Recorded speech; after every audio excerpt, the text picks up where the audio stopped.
Alright, YouTube, what is up? This is your boy Digital, back at y'all again with another Dragon Ball Raging Blast 3 video. Okay, so in our very first video that we did, we were talking about Raging Blast 3 and how to support it, and today we're going to be talking about some of the segments that are being introduced or that are trying to be implemented into Raging Blast 3. And one of the first things that we wanted to talk about was the character creation system that's trying to be, or that's going to be implemented into the game, maybe.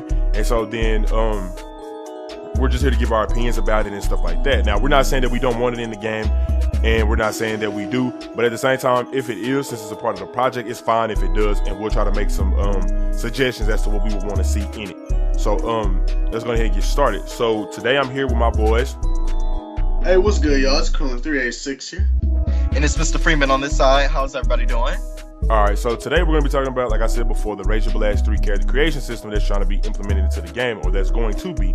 Alright, so to give my honest opinion about the character creation system for Raging Blast 3, I really necessarily don't care for it to be in the game or for it to not be in the game. If a lot of people wish for it to be in the game, cool. And if a lot of people don't and it doesn't, cool. One of the main reasons why I say this is because, you know, I play Xenoverse and it kind of left a bad taste in my mouth with the whole character creation system. And I was just kind of like, like when I first seen it, I was like, okay, character creation system, not bad, not bad. I see that it's a little bit more it's a lot more diverse than Xenoverses and stuff like that, so that's pretty cool. But at the same time, like I said, Xenoverse left a bad taste in my mouth with the whole character creation system, and that's one of the main reasons as to why I necessarily wouldn't care if it does or doesn't make it into the series. So Krillin, Mr. Freeman, how about y'all? Like, how do y'all feel about the character creation system being in the game? Man, as you said, with Xenoverse sort of leaving that really just horrible memory character creation. Seriously, I had to emphasize on that one because, man, it was just bad. And I'm not saying that Raging Blast 3s would be bad. I'm not at all. It's just, I mean, let's be honest. Anybody that plays Xenoverse, are you not going to be skeptical? I mean, because at the same time, look at how bad it kind of fucked everything up. Because personally, I wouldn't mind just playing as the original characters, you know, keeping it basic. I think it would be neat, but if it's going to cause a bunch of problems, then I'd just say scrap it. Just go ahead and scrap it. And, I mean, if not, cool, because, I mean, I can live without character creation. I'm not going to fucking, you know, get all upset like, oh my god, there's no character creation. But, yeah, that's just my, you know, thoughts and opinions on that one. Mr. Freeman? Well, what I have to say about character creation in Raging Blast 3 is I really don't care for character creation. Like, it's not really anything special to me. Like, okay, if it's in there, cool. I just hope that it's a lot more balanced like it was in Xenoverse, and that, you know, like, maybe, like, if they were to actually put it in there, then the created characters can keep up with the Z characters, everybody can just keep up with everybody, you know, there could be, like, more races, and the created characters, I just hope, like, they're not OP. You know what I'm saying? Yeah. Because like after Xenoverse, like that shit, I'm just like, no, I don't really care for it now. So maybe like with Raging Blast 3, like, you know, with the whole character creation thing, they could add, like, you know, an android race or a demon race, like Demon King Dabura and stuff like that, and, you know, give them like their own attributes. Now, I'm not saying no attribute point system. I'm talking about things like androids, you know, they can't power up like in the show, so, you know, they'll constantly be in your face. Or like humans, they can charge up ki like faster, you know what I'm saying? Like different stuff like that, you know, like have them, like make each race unique from one another. So, like I said, I really don't care for character creation. If it's in Raging Blast 3, cool, but just please make it balanced, like, and be careful. That's all I gotta say, be careful. Be careful. Right. Same thing here. So, I mean, that was one of the main things that I wanted to say too, was that, you know, make the races have different attributes, but don't make it OP. So like Mr. Freeman said with the androids, one of the main things that you can say, one of the main things that a lot of people say, especially when Xenoverse was on its way out about an android race being implemented, was that, okay, the androids and the humans are practically the same thing. Where here's one of the suggestions that I have in order for being able to tell the difference. One of the main things that you noticed about all the androids except Cell was that every last one of them had 2 earrings and the red ribbon symbol somewhere and light blue eyes. Now you probably don't have to implement, the light blue eyes, since that's a part of the customization feature, with the eyes, the fork, stuff like that, other different parts of the body as well. And so I feel like, okay, maybe in order to be able to tell the difference between humans and androids, you can give the androids have to automatically wear two earrings, and they automatically have a red ribbon symbol somewhere on their suit or on their skin somewhere, just in case they don't wear like a shirt or something. And so that'll be one of the main differences that you can tell between the humans and the androids. The androids will have, the red ribbon symbol and the two earrings, and the other characters will just have, the humans will just have, normal stuff that they normally have.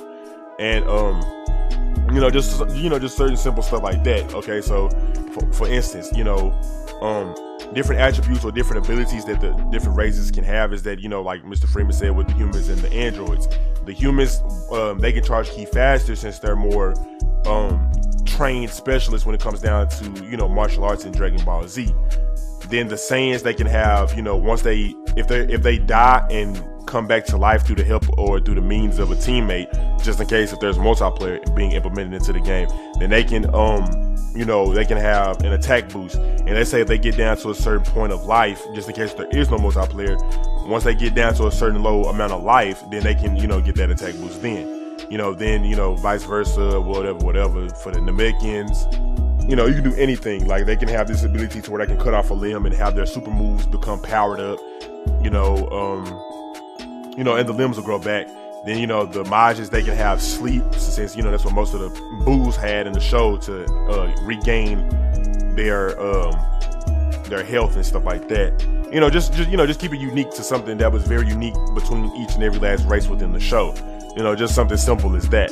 And one of the main things that I would also want to see is that we will be able to have an RGB system of coloring when it comes down to customization. Because like I said before in the Xenoverse 2 video, having a color palette just kind of limits us down to specific colors instead of us being able to create our own. But like I said before, that's one of the main things that Battle of Z did right, was that they allowed us the ability to, make our own colors instead of being able to, or instead of giving us preset ones.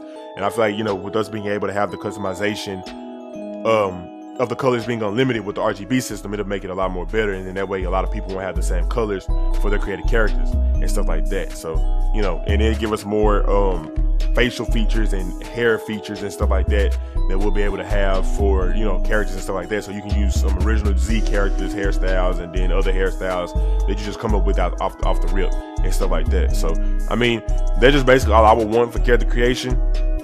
And also to have transformations for each race. So, the demons can have an ascended demon form like the Bora had in the Budokai series.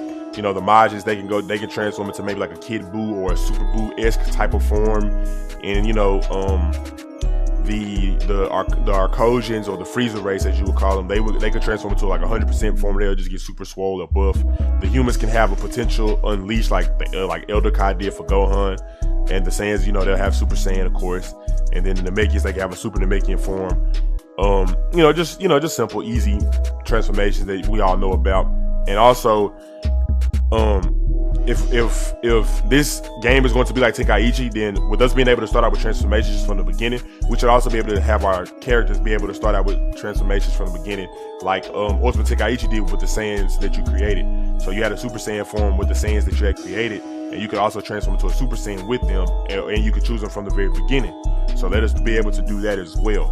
And then, like, if we have a transformation that changes our physical appearance, then we should be able to customize it ourselves. So we should be able to customize the transformation appearance. So let's say I got a green Namekian, but if I transform into a Super Namekian, which would just have like a different aura. If I wanted to change his physical appearance, I could change it to like purple, or something different. Just something totally different and stuff like that. And also be able to give us the ability to change super moves and attacks to different colors as well. So like if I got a Kamehameha and I got a Namekian, let me be able to change the hue of the Kamehameha to like a different color as well, like a purple Kamehameha, a green one, an orange one, a red one. Like, make it very flexible, you know what I'm saying? Yeah, like, yeah, if you want to exactly. create a character and you want like the character to have like a certain color aura and a certain color Ki blast and stuff like that to make fit them, make it to where like we can change now use the RGB system with this too. Make it to where like we can change like practically anything.